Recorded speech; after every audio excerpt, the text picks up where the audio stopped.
Good morning, everyone, and good afternoon to those of you who, like me, are coming to you from the West Coast.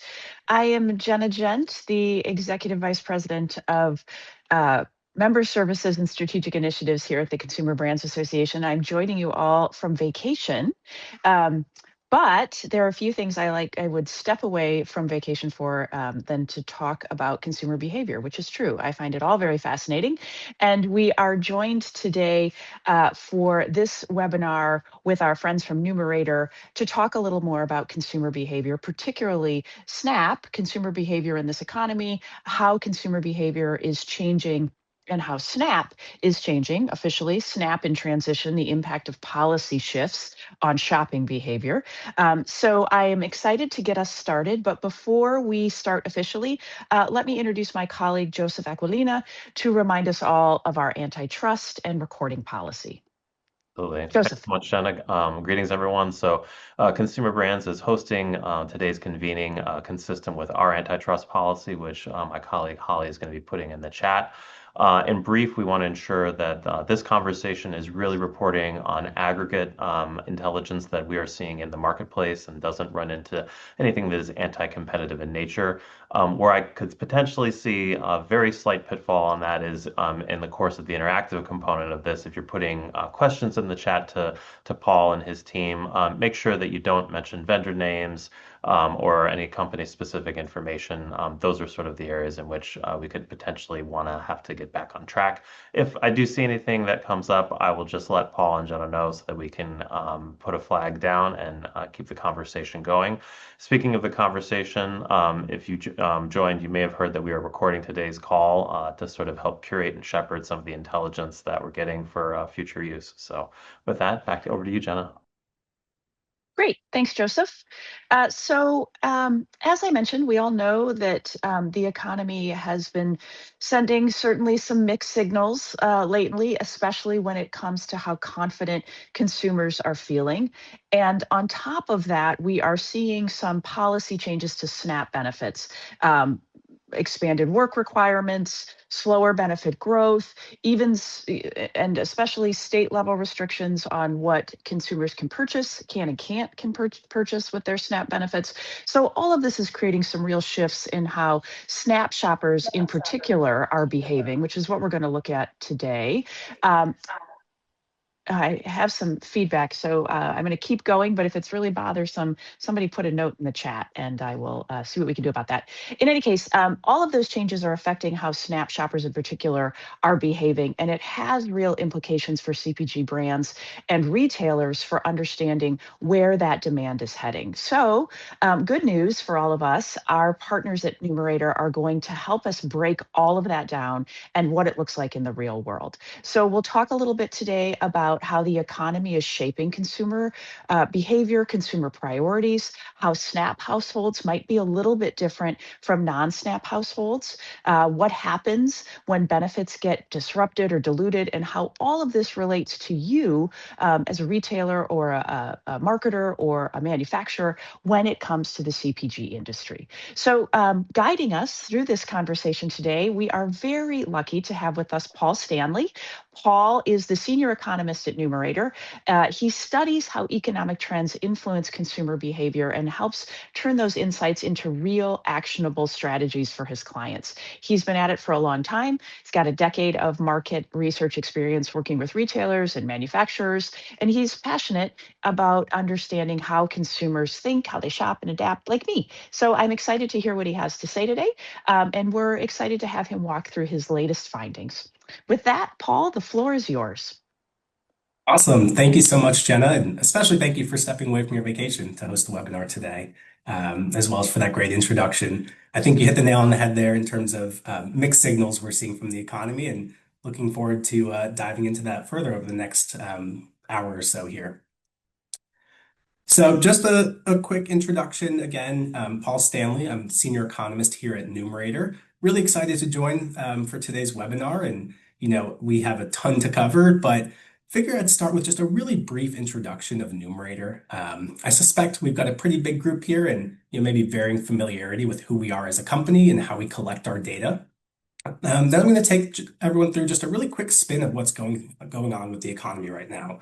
As you can see, I have about 20 minutes allocated for that, which is not nearly enough time, but of course, important context as we start transitioning into the main topic here, which will be a deep dive into Snap. And as Jenna said, just the many disruptions that that program has seen over the last year that's already shaping consumer behavior and likely to continue shaping different changes in behavior for those consumers over the next year.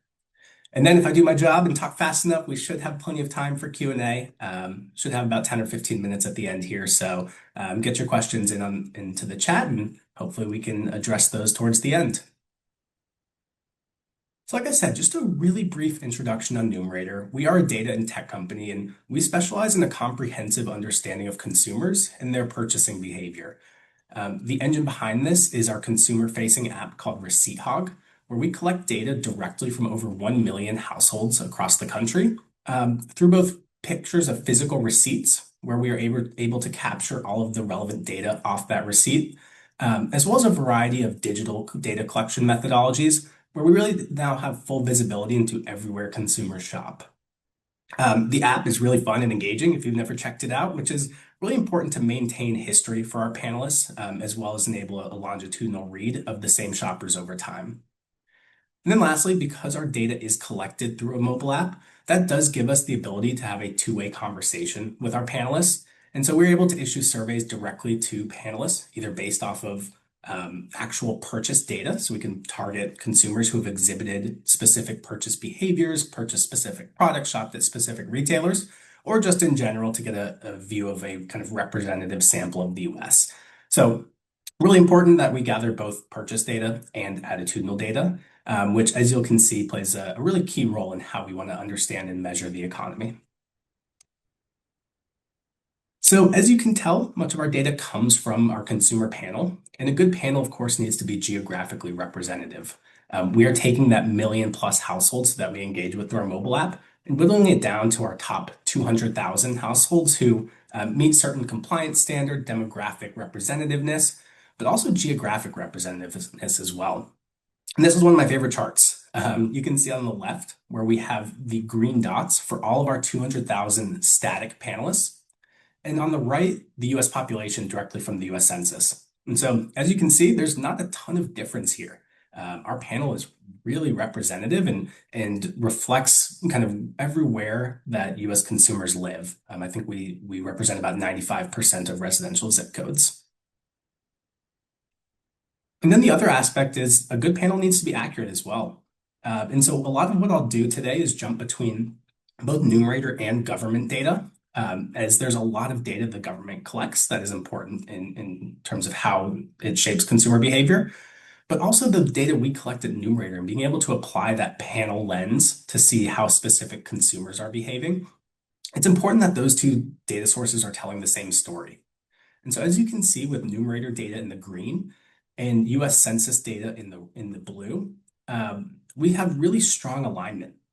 So if you look at everything we capture, we of course have strengths and weaknesses as a consumer panel. Oh, accidentally hit my mouse. But where we have in terms of everything we capture, as we kind of skew a little bit more towards everyday consumer goods, we have an R squared or alignment with the government data of about 0.91, which if you go back to your high school stats or college days, that's really, really strong predictive power. So this is really where the fun comes in my role. I can take what's going on in the economy and marry it with really good purchase data and survey data as well to see, how is what's going on in the news and in media and policy changes impacting consumer behavior directly. So it's a really fun sandbox to be able to play in as an economist. So wanted to quickly set the stage here with just a really high-level landscape of the current economy in the US. And so starting at the top here, despite a lot of uncertainty in 2025, the economy actually grew at a pretty solid pace.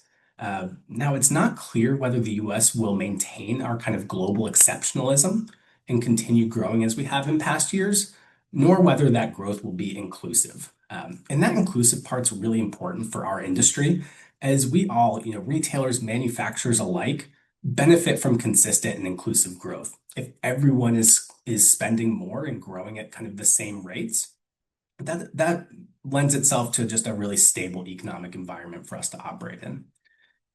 Now, part of that lack of inclusion is the K-shaped economy phenomenon, where we're seeing growth in consumer spend at the top line, but that's being driven by strengths among high-income households and some weakness among lower-income consumers. So it's creating what they call this K-shaped divergence, where high-income households are pulling ahead relative to low-income households.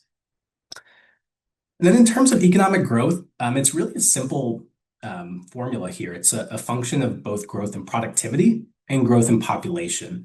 And we're kind of in a bit of a transition period here where, in the first few years coming out of the pandemic, we saw really strong economic growth.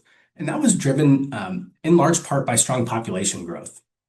Now we're seeing a little bit of a shift where we're still seeing economic growth, but more of that is coming from productivity gains rather than population growth in terms of what's driving that top line growth of the economy. Then lastly, consumers have encountered an incredibly dynamic policy landscape over the last year. I don't need to tell anyone on this call that, but 2025 was the year of tariffs and immigration reform and reform to government social programs as well. And so there was a lot of uncertainty in 2025, and 2026 has already seen a different type of uncertainty with a couple really incredibly complex geopolitical conflicts that have already played out and begun to play out over the last month as well with the current conflict in Iran. And so if we boil this down, I see 2026 being a year where the economy I expect to continue growing, but for our purposes, I see a lot more of this growth likely coming from driving and winning share within your categories or across other competitive retailers, not necessarily driven by tailwinds of a strong U.S. economic growth. And so with that, starting to dive into some of our actual data here around some of those points I walked through. One really fun thing we do at Numerator is we conduct our own monthly consumer sentiment survey. And one question we ask each month is around what are consumers concerned with right now? And every month for the last 24 months, I could close my eyes and say, yep, it's prices and inflation. And this month in March, we actually saw global conflicts unseat inflation for the first time. Now, we'll note this was run in the first week of March as the current conflict in the Middle East was beginning to play out. So it was certainly top of mind for respondents. I also imagine a lot of the concern associated with global conflicts probably boils down to gas prices and inflation. So a lot of relationship between what consumers are actually concerned with in terms of global conflicts, as well as that red line of prices and inflation. But I'll be really curious to see if and how this persists in our next wave of sentiment data coming out later this month. Another question we ask our panelists each month is to provide one word to describe the US today. And as you can see, there's a lot of negative sentiment in here, unfortunately. You see divided bubbling up in the middle there, struggling, chaotic. Consumers have very visceral emotional thoughts in terms of the United States today. And this has been consistent over the last 8 months as well. If you look across each of our waves going back to August of 2025, you see pretty similar sentiment in terms of struggling, divided, chaotic as top themes that are coming across from consumers. We also ask consumers how they describe you and your household. And while people show a lot of pessimism when speaking about the US as a whole, when they're talking about themselves and their kind of personal household situations, you actually see a little bit more optimism. And people will say they're okay, I'm surviving, I'm getting by. And so this is a really important dynamic and nuance when we think about the say-do gap, where consumers might feel very negative about the US as a whole and probably seeing a lot of what's going on in the news and media and what's being covered. People have one thought about the US as a whole, but generally feel okay about themselves. But that feeling isn't universal, and this is where we start to see that K-shaped phenomenon play out that I introduced on the kickoff slide, where if we look at the bottom 1/3 of shoppers based on income, most of them do still feel like they're struggling. again, in talking about their own household situations. While the top two-thirds of consumers based on income, you see a lot more of that positive sentiment. I'm okay, I'm fine, I'm comfortable. And we see this play out on our 5-point scale as well, a little bit more visually rather than attitudinally from the words, where we see consumers rank themselves from best to have ever been to worst we've ever been. As you move left to right, so as income increases, so does consumer sentiment. And then we also see this at play with generations as well. So, while there is likely some correlation here where, Gen Z likely over-index among lower income households and boomers over among higher income households, there's some interesting mindset that can be at play here as well, where, younger generations have more milestones ahead of them. And so more uncertainty impacts them in a different way than it would for older households who are perhaps retired or close to it, paid off their homes. And so they're a little bit less vulnerable to a stagnant labor market or increased house prices.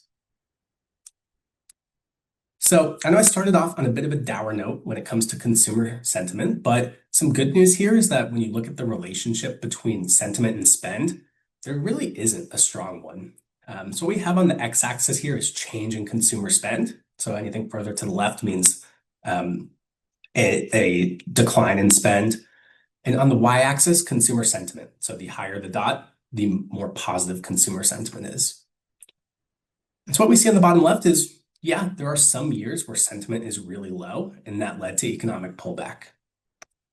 But by and large, most dots and most years here, regardless of the sentiment and how consumers feel, the economy still grew by about 2 to 3%. And so this isn't to devalue consumer sentiment tracking, because as we saw, sentiment as a whole needs to be de-averaged into cohorts. And this can help tell us, who is likely to drive spend and growth in the economy, and perhaps what they're maybe more or less likely to pull back on and shift their spend towards or away. But at the end of the day, the US consumer is really resilient. And so that's what we saw in 2025. Despite some major uncertainty throughout the year, the economy still grew by about 2%. So not quite as robust as past years, but really solid growth and not a lot to be concerned about there. Looking ahead, you'll see forecasts for 26 and 27. This is where I said there's a little bit of uncertainty whether we'll continue growing as strongly as we have in past years, as consensus projections among the Fed and other economists show growth, but maybe slightly slower growth. Now, I don't think recession is on the table yet with the Middle East conflict, but it could cause some pullback, and so it's important to understand where consumers will and won't cut back. So what we have here is surveying consumers. If there's a recession, what will you cut back on? And while they are less likely to cut back on the categories most of you likely play in, personal care and groceries, there may be some change in terms of where they shop or what they buy within those categories, but those categories are seen more as essentials and far less likely and lower on the list in terms of where they'll cut back. Higher on the list are more discretionary things: dining out, clothes, travel, major purchases, entertainment, stuff like that, where it's really easy for a consumer to forego that to save a larger chunk of money in one decision. And so cutback in these areas can also actually be a tailwind. As less dining out, less travel, less going out to concerts can actually bring more occasions and meals back in the home. The data supports this as well. If you look at total food and beverage consumption, we see it continues to go up and up. And each of those little gray regions represents a recession. So if you look at year-over-year change in food and beverage spend, a couple things you'll notice. One, it rarely goes negative over the last 50 plus years, 60 plus years, rarely goes negative. Same thing if you look at personal care products. So again, those are areas where consumers see those as more essentials and less likely to pull back. But if you look at household appliances here in green, you see not only is it a lot more volatile, but if you look at each of those gray recession bars, household appliance spend typically goes negative around the same time as a recession occurs.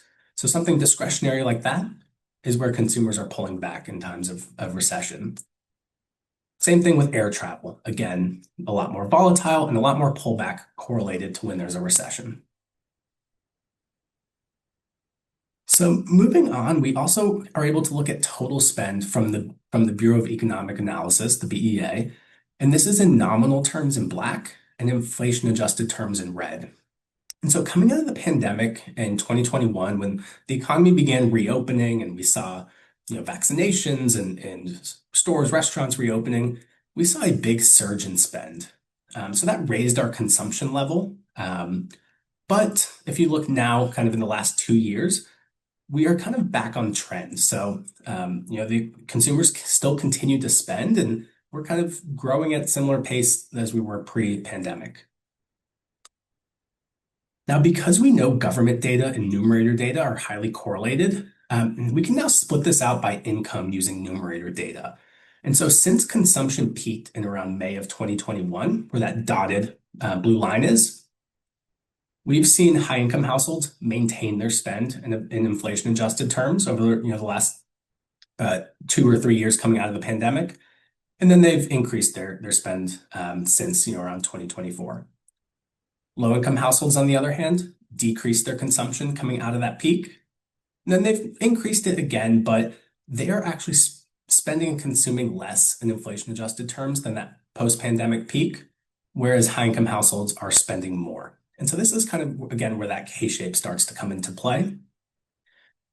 And you can see it here visually a little bit better when we adjust for the fact that different income groups consume at different rates.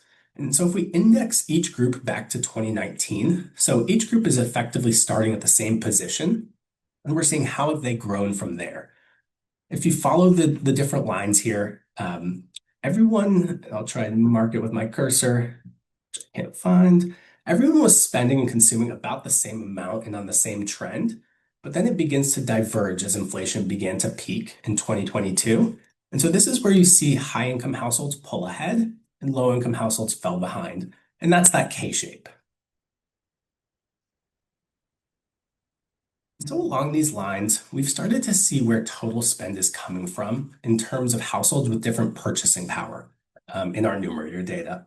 And so if you're not familiar with our purchase power metric or not a numerator user, purchase power takes into account a household's income, their household size, and their cost of living based on where they live. So it gives us a really accurate read on, how much income does a consumer actually have when you adjust for some of those factors.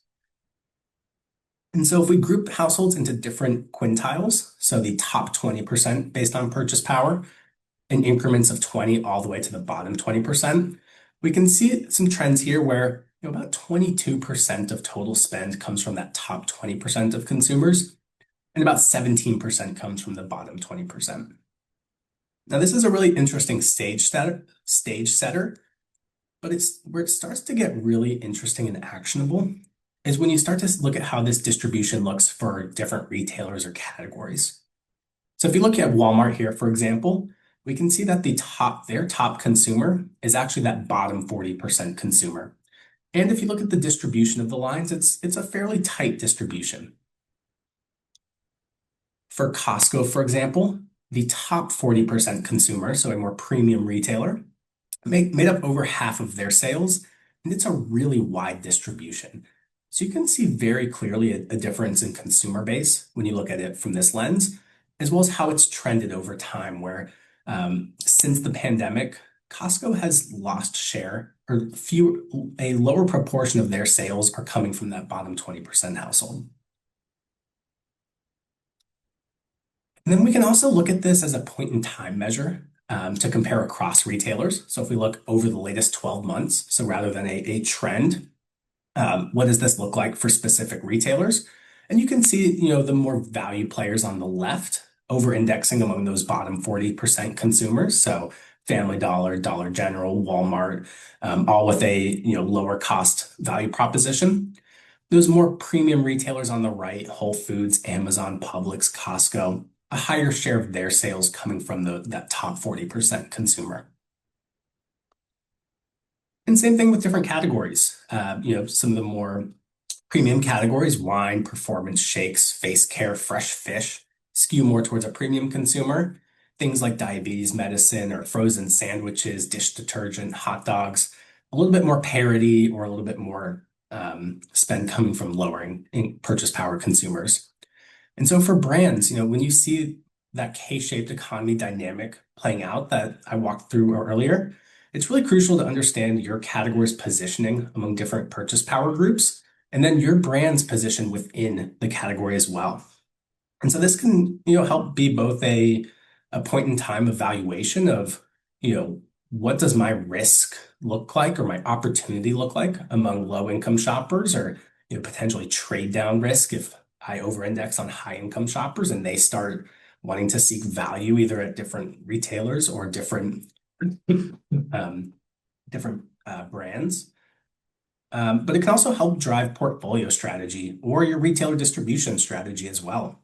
And so brands that are going to succeed in this environment need to be able to strategically play at both ends, either through portfolio building, a really well-defined channel strategy, or different PPA realignment to help play in different channels and meet different consumers. And then the last piece on the economy before we switch gears to SNAP, I'd be remiss if I didn't touch on the Iran conflict right now, as there's a lot going on that has started to and will likely impact consumers over the next few months.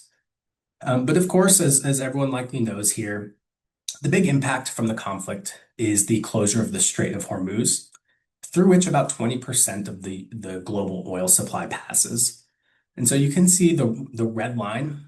What I have here is tanker traffic through the strait by year, where the red line is 2026.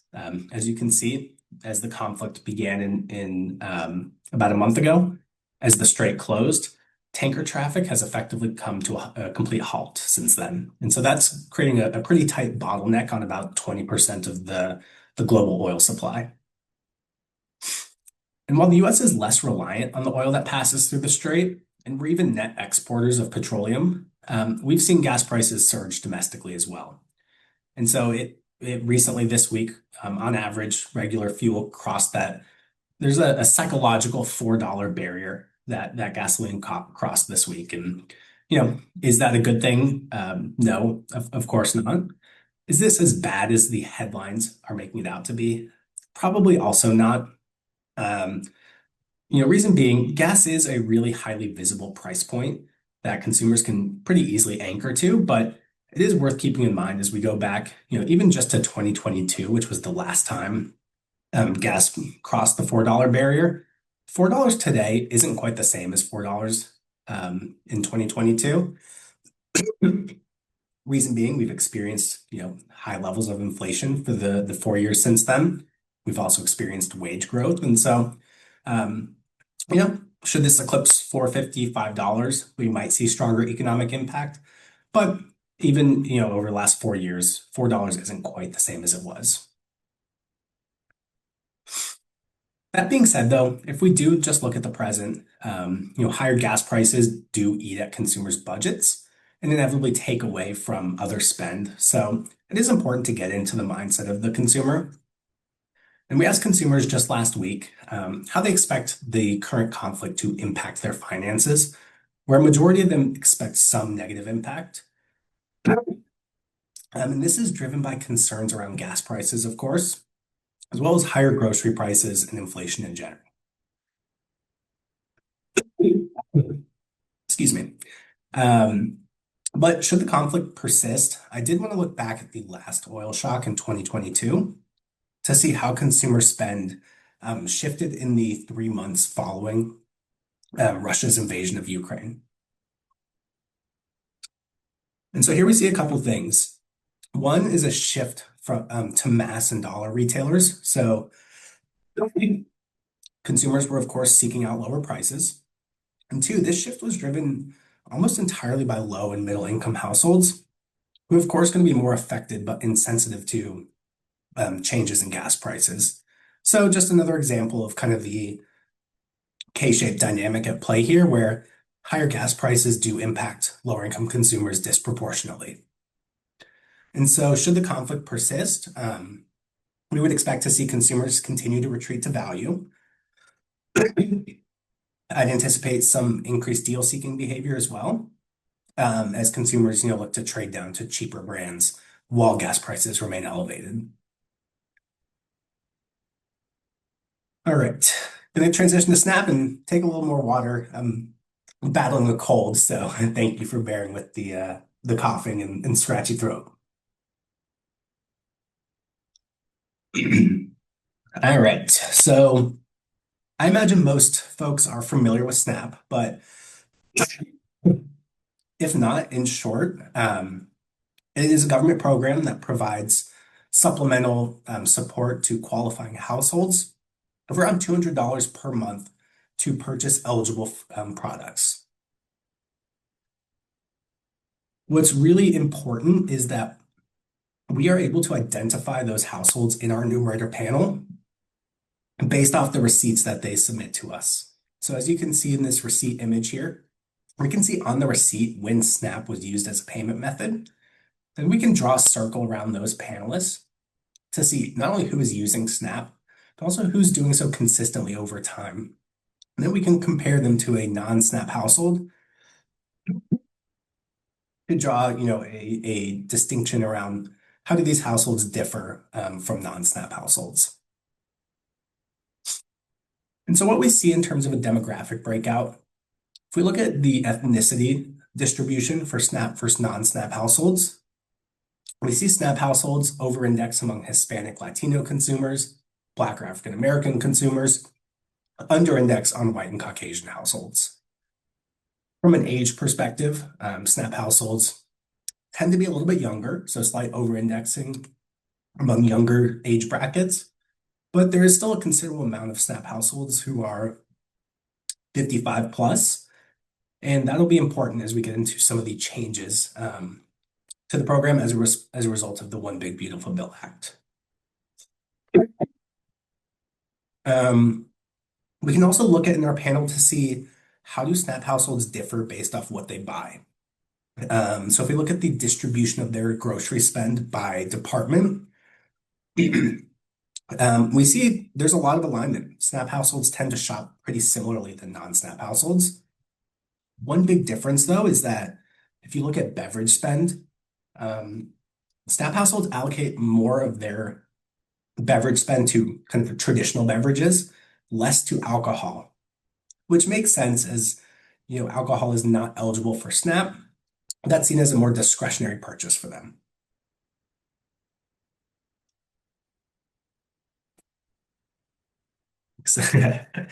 Got a cough drop delivery.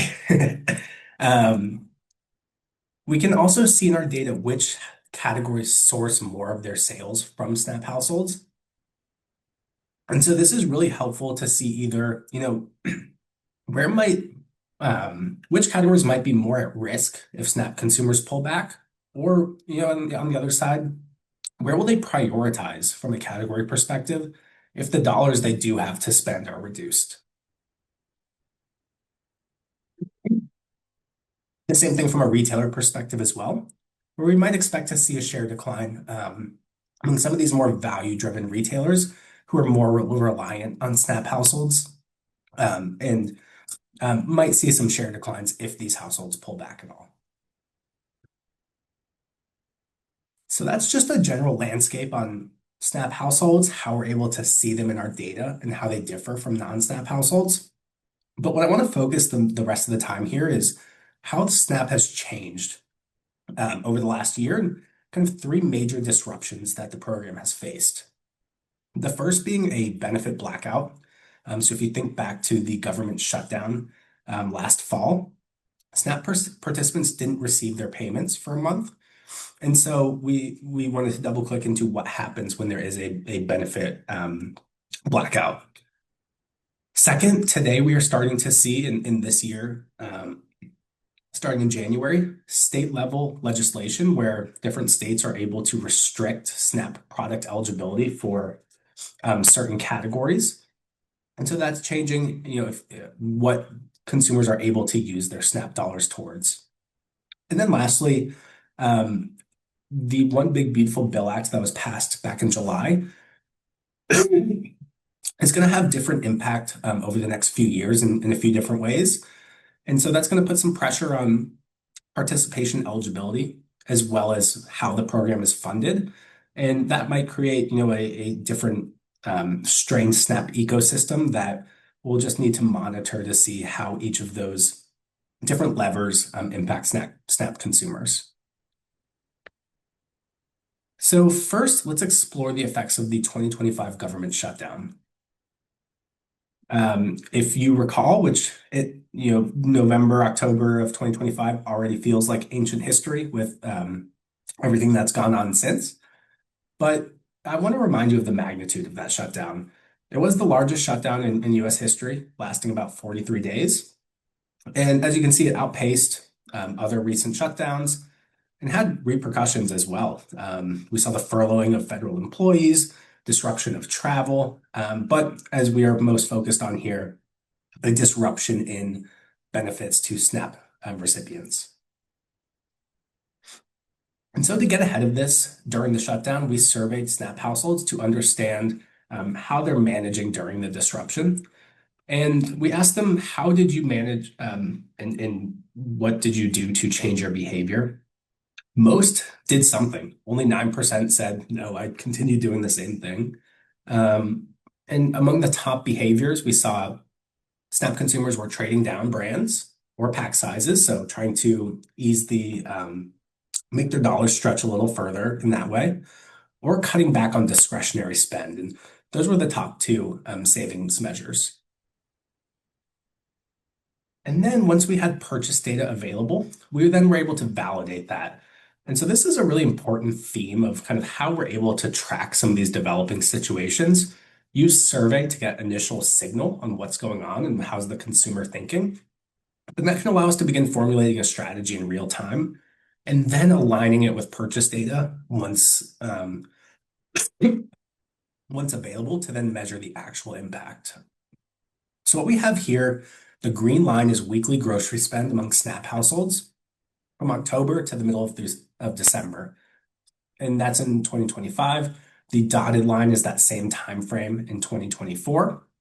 And so what we see in that green line is that SNAP households softened their grocery spend in the back half of October into early November. And that's a pattern we didn't see in the previous year, as consumers were protecting their budgets at that time. And then they kind of recouped that spend later in November once the government reopened and they received their benefits. So a little bit of delayed spending, and then they caught up following the government shutdown, or the reopening of the government, rather. And at the department view, we can see kind of what types of products did SNAP households pull back on disproportionately relative to kind of the total US. And so here we can see SNAP households spent less during the shutdown versus all shoppers kind of in general. But on the far left, we start to see a story here. SNAP households pulled back on home improvement categories, LSR, and snacks to kind of prepare for that lower purchasing power they were facing. And so these are a lot more discretionary categories, which makes sense given what SNAP consumers told us they were going to pull back on. What we don't see on this slide are essentials. So things like produce, bread, and personal care. That didn't have the same kind of SNAP-specific pullback as these more discretionary categories, suggesting that those will remain resilient even in times of doubt or uncertainty, which is consistent with kind of what we see in the broader economy, but also in this kind of microcosm of a specific SNAP event. And then we can also see how they changed where they shop during the benefit blackout. So this chart looks at kind of change in total trips made versus the prior month among SNAP households. What we see is that SNAP households pulled back their spend during the shutdown, and so they made fewer trips. But where it was occurring at higher rates also tells a story here. So again, it's more of these non-essential destinations like gas and convenience stores, as well as e-commerce banners, tended to see disproportionate pullback. And so that indicates to us, when times are tough and there is uncertainty, SNAP households will make some of those essential and necessary cuts to remain afloat. Lastly, SNAP households have gone through this benefit lapse and are concerned about the possibility of this happening again in the future. And so if we think about what they said they were going to do during the government shutdown and what they did do, they have their playbook. And so if they're concerned that this is going to happen again, they kind of know how to respond. And so it's important for us to take note of that, where if this happens again, if there is a government shutdown in the future, if benefits lapse for some reason, we know how they're likely to respond. And so we should be planning for and activating against that accordingly. All right, so next we're going to explore the changes that are beginning to roll out in 2026 and how states are limiting which categories are SNAP eligible. So beginning in 2026, states are starting to implement new restrictions on products that they're able to deem no longer SNAP eligible. So terminology, implementation, timing differs a little bit by state, but the main categories being targeted here are candy, soft drinks, energy drinks, and prepared desserts. And with this map, we can see who has already implemented these food restriction waivers and when. So we see in kind of the dark green, 8 states have already have food restriction waivers in effect as of today. 11 more have them coming by the end of 2026. And then in blue, there are a few states who have them approved already, and those will be coming in 2027 and beyond. And these aren't small states either. Florida, Texas are implementing them in the coming months. So, together, the 2 green shaded regions represent about 1/3 of US SNAP households across these states who will face some sort of food restriction waiver this year. And so while what that pullback looks like is still in the air, as we're still early on in the year in terms of implementation and impact, we can anticipate the timing a little bit as well if we look at this, where if we look at the percent of SNAP shoppers living in states with a food restriction waiver in place, we'll see a sizable jump in Q2 as Florida and Texas implement theirs this quarter. But similar to during the government shutdown, we issued a survey to SNAP households the first week of January when restrictions went into place in Indiana, Iowa, Nebraska, West Virginia, and Utah. And first we asked how they think about SNAP dollars in general and how they decide to use them on certain products. About 3/4 said product eligibility has a neutral or lower impact on their decisions. And that's mostly because 75% estimate that SNAP covers less than half of their monthly spend anyway. So in this sense, a lot of SNAP consumers view their benefits as kind of fungible. It's not covering my whole monthly spend anyway. So if I can't use it on soft drinks, I'll pay out of pocket for my soft drinks and use them towards something else that's still eligible.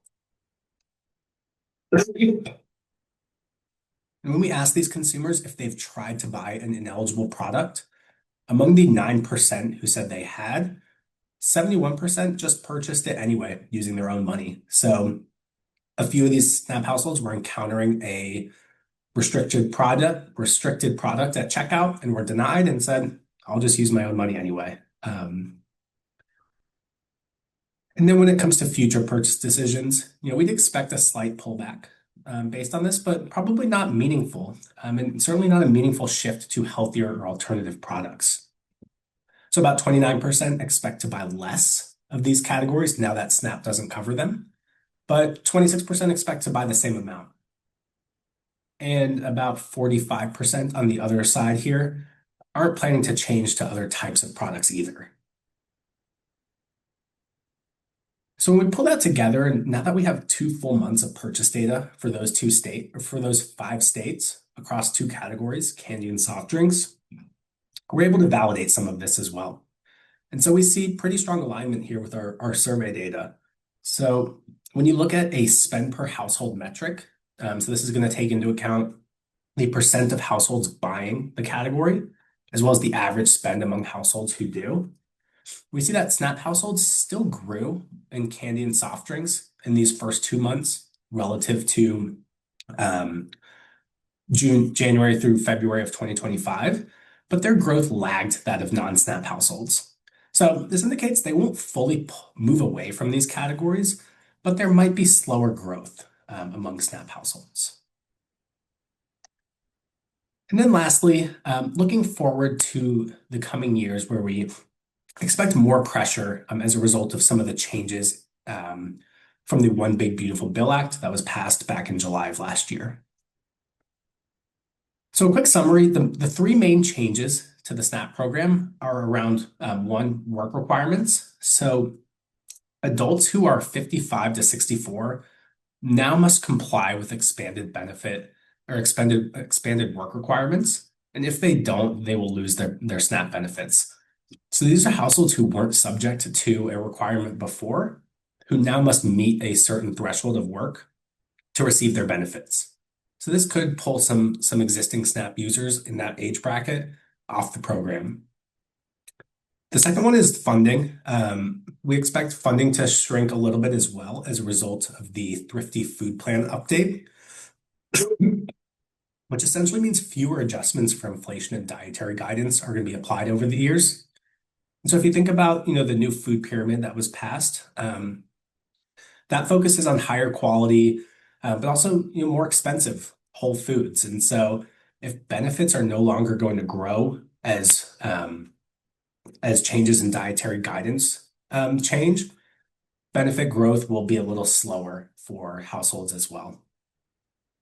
And then lastly is around state cost sharing. So rather than the federal government funding the SNAP program, more of that burden is going to be shifted to states. And so if you think about kind of at the state level where budgets are probably more scrutinized, that could lead to funding reductions in certain states over the years as well. So just a quick visual here. Most immediately in 2026 and 2027, if we look at how SNAP overall, how the funding of the program might be reduced, most of that in the next 2 years is going to come from that eligibility perspective, where participants might lose their eligibility due to increased work requirements. And so as benefits constrict and shoppers start losing their benefits, we wanted to see where some of these at-risk households shop disproportionately in December of 2025 versus the prior month. And again, these are households 55 to 64 currently on the SNAP program who might be deemed ineligible at recertification. And so what we saw here was an unmatched shift relative to other SNAP households towards more value-oriented retailers like Sam's Club, Dollar Tree, and Aldi, as well as a pullback in e-com spend as well. So these at-risk households already making decisions to seek out value through either a better price per unit at Sam's Club or a lower absolute price at a Dollar Tree or an Aldi. And we asked if households are expecting more benefit reductions, and the outlook is a little grim with them. Around 1 in 2 of these at-risk SNAP users expect more reductions, and they're also already anticipating ways that they can protect their wallet. So we'd expect to see an uptick in value-seeking behaviors, such as leveraging promotions or buying lower-cost brands, such as private label. And so this is a pretty crucial time for brands to evaluate, pricing strategy and see, where and when to promote with thought and intent. And so one thing we also looked at is kind of what does category risk exposure look like? And so what we did here is we drew a circle around these at-risk SNAP households, so those who are 55 plus, and we looked to see at a category level which categories source more sales from these at-risk households and where has share grown. So if you look at the top right region there, these are categories where they source a lot of volume from at-risk SNAP households, and that share from them has grown. So things like beer, eggs, frozen meat, these are categories that could see pullback if um, a meaningful amount of SNAP users 55 to 64 lose their benefits. And then on the bottom left, these are ones a little bit less at risk, where less volume is coming from these at-risk households and less growth is coming from them as well. And so this just gives an opportunity to evaluate again as these recertifications are beginning to occur over the next year or so, where might we expect to see category pullback from these households. So these were the three big disruptions to the SNAP program. Obviously, there's still a lot more to come as we see, other than the benefit blackout and evolving situations with product eligibility across different states, participant eligibility across different age brackets. So this is something that will require attention over the next year. And I did just want to leave with one really quick tactical insight around SNAP, and that's that not only are states doing different things in terms of benefits and household and product eligibility, but they also distribute their benefits at different times. And so if you look at the states in green here, these are states where every SNAP recipient receives their benefits within the first week of the month. In light blue, everyone receives their benefits at some point within the first 2 weeks. Dark blue at some point across the entire month. So some households could receive their SNAP benefits on the first of the month, some on the 31st. And so if we focus on just these week 1 states, you see an interesting trend.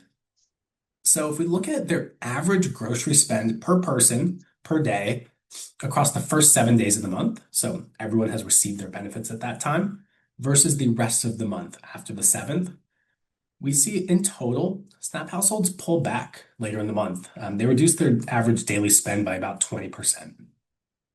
Non-SNAP households, on the other hand, hardly change the way they shop throughout the month, which makes sense. They're not reliant on receiving their SNAP benefits. And then what they buy changes a little bit as well.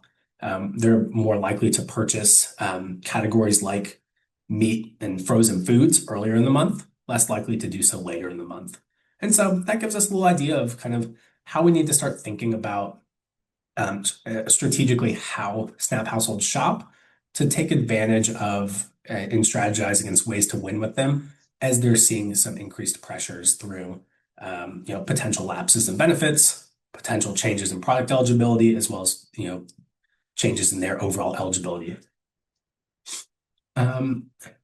So I know we are about at time here. I'll skip this last one, which looks at a retailer view, and just leave with kind of 3 Ds to think about.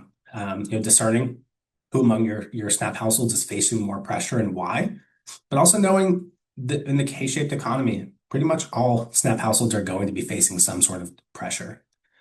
De-average, there's, I think, relevant to SNAP and the economy as a whole. There's no one-size-fits-all strategy.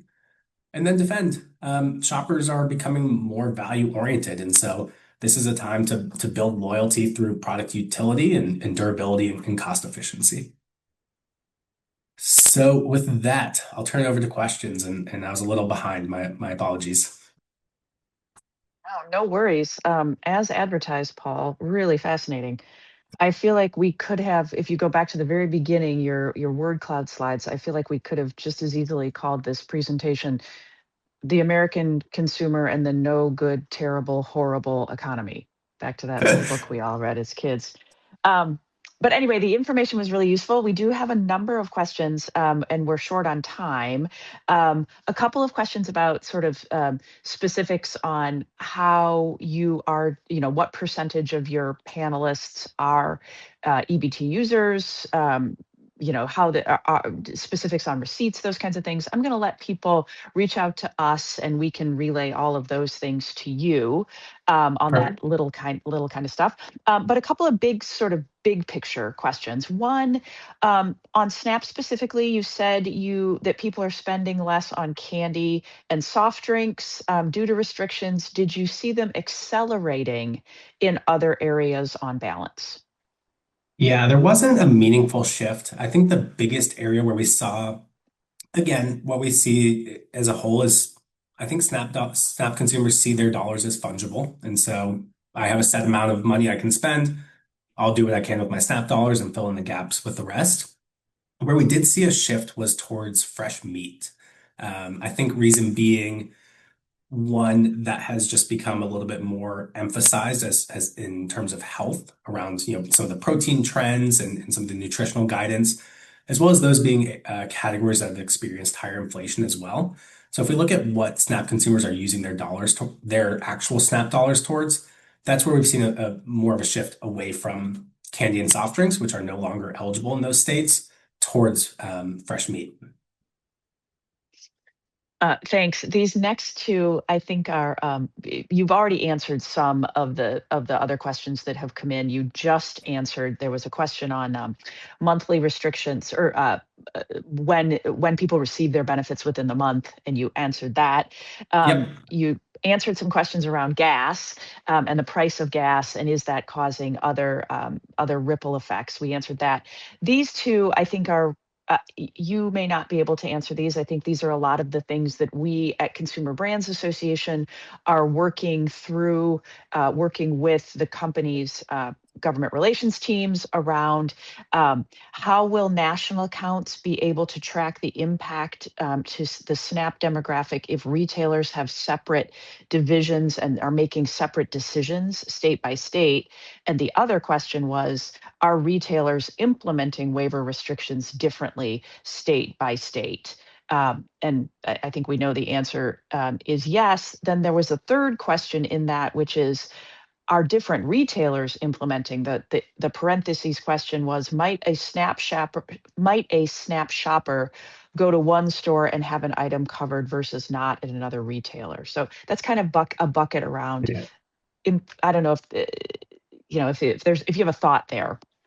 Yeah, it's a great question. I think this is up to the states, not retailers. So retailer to retailer within the same state, you will expect to see consistency.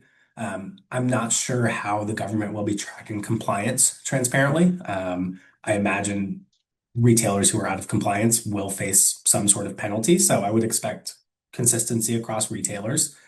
The one question I think was interesting was states doing so, national retailers on an account by account basis. And I think, yes, they will have to do that, which is going to be really challenging and complex for a lot of retailers, not only because you are reactive to the government in terms of what is or isn't eligible. Some things are a little ambiguous. What are sweets? Is that specific to candy? Within candy, is there a specific sugar content? And so there's going to be some gray area that I think is going to be a challenge for retailers. And as we think about the K-shaped economy for consumers, I see some K-shape for producers as well, where larger retailers, larger manufacturers who have more headcount to throw at keeping track with changes and regulations might be more positioned for success.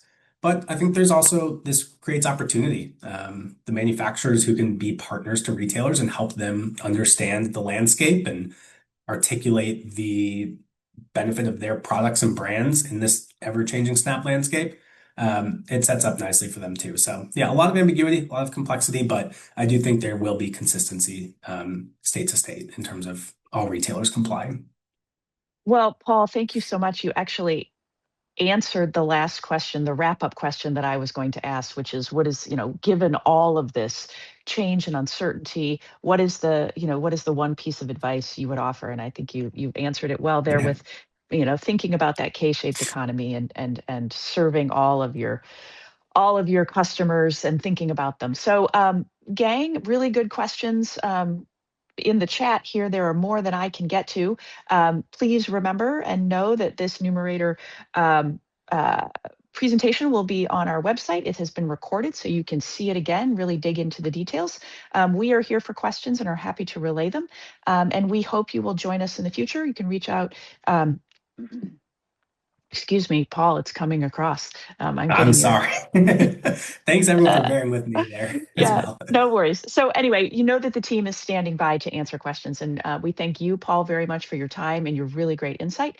And thank you to you and the team for being on standby to help us help our members and our colleagues look smarter. So thank you so much.